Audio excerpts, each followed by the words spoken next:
To do this on a hot sunny day may not be the best opportunity to showcase this piece of art. This is Oscar Warmerdam for Sempergreen.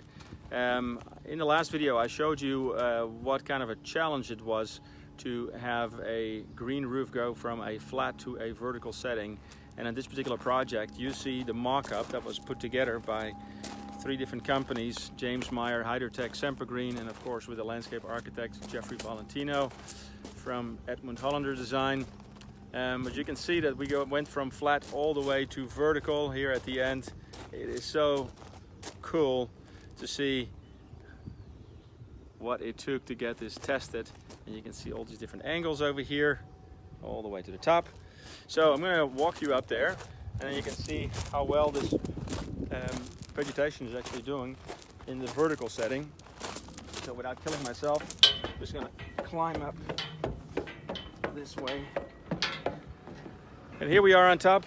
Have a look at the vegetation up close. It's just truly remarkable that this vegetation is doing so incredibly well.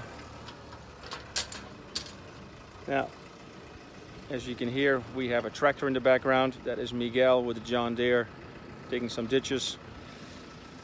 This is the vegetation that is all throughout the profile. So, hope you like this. If you ever have any questions about how to do a crazy design like this, call us. Thanks.